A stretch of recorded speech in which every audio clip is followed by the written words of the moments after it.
جبکہ ہمارے ہی پروگرام میں وزیراعظم کے معاون خصوصی برائے سیاسی امور رانا ثناء اللہ یہ دعویٰ کر چکے ہیں اگر سلیمان اور قاسم پاکستان آئے تو گرفتار کر لیے جائیں گے۔ حکومت تحریک انصاف سے خوف زدہ کیوں ہے؟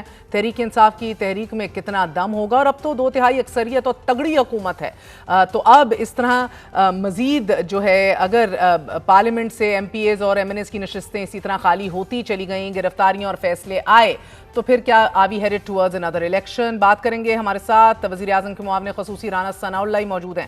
رانا صاحب بہت بہت شکریہ ساتھ دینے کا۔ سر، 9 میں مقدمات میں تو تحریک انصاف کے میجورٹی 50% سے زائد ممبران قومی اسمبلی میں موجود ہیں، تو کیا اس کا مطلب یہ لیا جا سکتا ہے کہ اب 9 میں جو کہ اس ملک کی یقینی طور پہ ریڈ لائن ہے، and I put this disclaimer سر کہ آپ اس ڈیٹیل میں نہ جائیں، پورے ملک نے دیکھا جلاؤ گھیراؤ اور وہ ناقابل قبول ہے کسی بھی ریاست کے لیے، لیکن کیا اب تحریک انصاف کے خلاف فائنل راؤنڈ قرار دیا جائے گا جس کا آج جو بڑا فیصلہ آیا ہے پنجاب کے اندر؟ اس کو جو ہے وہ فائنل راؤنڈ سے تعبیر کرنا یا اس کو پولیٹیکل سائیڈ پہ جو ہے وہ ڈریگ کرنا یہ تو مناسب نہیں ہے۔ ایک واقعہ ہوا ہے، ایک ایسا عمل ہوا ہے اور انہوں نے باقاعدہ وہ ایک متھ تھی، اس وقت کو آپ اٹھا کے دیکھیں انہوں نے کیا بیانیہ بنایا ہوا تھا کہ خان ہے تو پاکستان ہے، خان نہیں تو پاکستان نہیں، خان کو گرفتار کیا گیا تو یہ ہماری ریڈ لائن ہے۔ یہ روز کے ان کے بیانات ہوتے تھے، ہر لیڈر کا بیان تھا۔ جب وہ ریڈ لائن کراس ہوئی تو اس کے بعد پورے ملک میں انہوں نے ایک ہی سمت، وہ لاہور لے لیں، پنڈی، پشاور، نوشہرہ، فیصل آباد، جس جگہ بھی ایک ہی سمت جو ہے وہ یہ گئے ہیں، جس طرح سے کہ ایک بات طے تھی کہ کس کے اوپر جو ہے وہ حملہ ہونا اور کون سی جگہوں پہ ہم نے جانا ہے۔ تو اگر اس کا جو ہے وہ نوٹس نہیں لیا جاتا اور اس کو ایک یعنی انصاف جو ہے وہ فراہم نہیں کیا جاتا، ان لوگوں کو انصاف کے کٹہرے میں نہیں لایا جاتا، تو پھر یہ ریاست یا ملک جو ہے وہ کیسے جو ہے وہ یہ تو پھر بنانا اسٹیٹ بن کے رہ جائے گا۔ تو یہ جو ہے یہ ایک علیحدہ عمل ہے، اس کو ہونا چاہیے۔ سر، میں آپ کی بات بالکل سمجھ رہی ہوں اور میں نے اسی لیے ڈسکلیمر دے دیا کہ کسی بھی ریاست کے لیے ناقابل قبول ہے، they have to be red lines, چیزیں سیکرڈ بھی ہوتی ہیں اور لا اینڈ آرڈر نہیں ہاتھ میں لیا جا سکتا۔ سر، مگر آپ نے کہا پولیٹیکل سائیڈ پہ ڈریگ کیوں کیا جا رہا ہے؟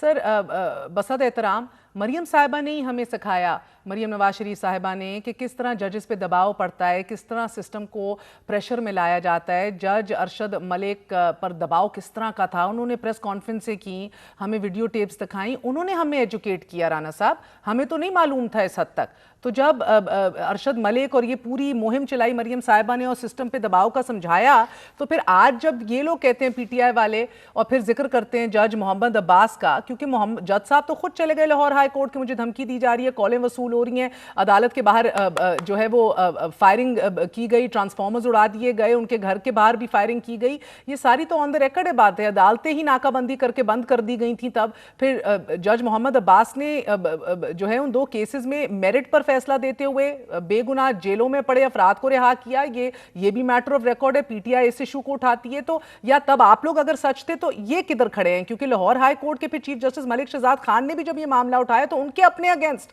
ہم نے دیکھا سپریم جوڈیشل کاؤنسل میں درخواستیں دائر ہونا شروع ہو گئیں۔ سو ایک سلسلہ ہے نا، ایک کاپی پیسٹ کا تھوڑا سا سلسلہ ہے۔ So how do we determine? Sir, جج نعیم شیخ آئے ہیں، اب انہوں نے ادھر اتنے سارے لوگوں کو 10-10 سال کی قید سنائی ہے، ان لوگوں کو بھی سزائیں سنا دی ہیں سر جن کے خلاف کوئی گواہ یا ثبوت نہیں تھے۔ پھر یہ ڈیٹیل سامنے آ رہی ہیں کہ آئی او جو ہے وہ جائے وقوع کا وزٹ نہیں اس نے کیا، وہ خود یہ انکشاف کر رہا ہے۔ آپ کے حسان افضال اور ایم خالد جو ایک ٹیبل کے نیچے گھسا تھا، ایک صوفے کے پیچھے پھنسا تھا، ان کی بھی تھانہ کے اندر جو لوکیشنز ہیں وہ بھی ڈسپیوٹڈ ہیں۔ اتنی ڈیٹیلز ہیں سر کہ ایف آئی آر میں سازش کا ذکر نہیں ہے، کتنے سازشی میٹنگ میں اٹینڈیز تھے، لاہور، گجرانوالہ، سرگودا، فیصل آباد 44، 98، these are all very big question marks. میرا کہنے کا صرف یہ مقصد ہے sir, not taking away from the fact کہ 9th میں was a big breach of our security and it is unacceptable, but کیا بہت ضروری نہیں ہے کہ justice must also seem to be done? نہیں، 9 مئی کی اگر لائن کراس ہوئی ہے تو وہ انسانوں نے کی ہے نا، وہ پی ٹی آئی کے ساتھ جو لوگ پولیٹیکلی ورکر لیڈر اٹیچ تھے تو انہوں نے کی ہے نا. اب معاملہ یہ ہے کہ اب میں یہ تو کہنے سے رہا کہ میں خدا کو حاضر ناظر جان کر اور جان میں نے اللہ کو دینی ہے اور میں یہ کہہ رہا ہوں کہ جناب ان کی گاڑی سے جو آپ 15 کے کلو ساتھ ہوا تھا. ہیروئن جی برآمد ہوئی ہے. معاملہ یہ ہے کہ میں تو جو ہے وہ اللہ کو حاضر ناظر جان کے یہ نہیں کہہ سکتا کہ یہ بندے کس جگہ پہ موجود تھے، کس جگہ پہ نہیں تھے، کس کے خلاف ایویڈنس ہے، کس کے خلاف نہیں ہے. یہ تو عدالت کا فیصلہ ہے. اس فیصلے میں بے اگر شک، میں تو کہہ رہی ہوں واقعی سر خارج الامکان جو تو نہیں ہے باتیں نا. آپ نے کی ہیں یہ یعنی پروگرام میں بیٹھ کے یا میڈیا میں بیٹھ کے تو یہ کرنے کی باتیں ہیں نا.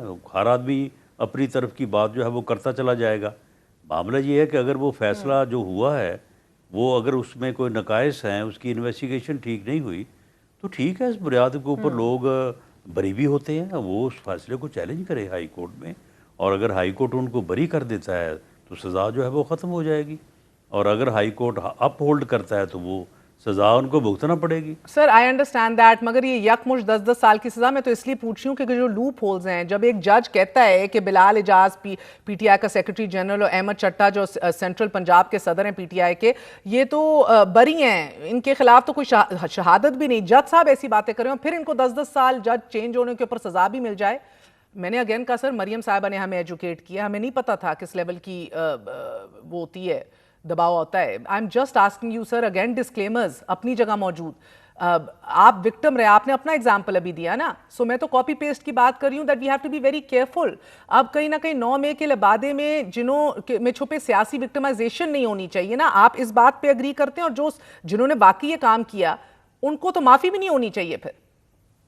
نہیں دیکھیں، تو آپ یہ حلفاً کہہ سکتی ہیں کہ 9 مئی کے واقعات میں جتنے لوگوں کو پکڑا گیا، جتنے لوگوں کو جو ہے وہ پروسیکیوٹ کیا گیا، جتنوں کے خلاف کیسز بنائے گئے، وہ سب کے سب بے گناہ دودھ کے دھلے ہوئے ہیں، اور ان کی جو ہے وہ وکٹیمائز ہو رہی ہے. انہوں نے تو کبھی خواب بھی نہیں دیکھا تھا کہ وہ جو ہے وہ آرمی کے جو ہے وہ یونٹس کے اوپر، شہداء کی جو ہے وہ پورٹریٹس کے اوپر، اور کسی کو گھر کو آگ، یہ جو گھر کو آگ لگی تھی لاہور، یہ ایسے ہی افسانہ ڈرامہ ہے، کچھ بھی نہیں ہوا وہاں پہ. آپ یہ کہہ سکتی ہیں؟ اگر آپ یہ کہہ سکتی ہیں تو میں پھر کون ہوتی ہوں میں کچھ بھی کہنے سوچتا والی ہوں سر؟ کہ میں اس بارے میں اللہ کو حاضر ناظر جان کے کون سی بات کہہ سکتا ہوں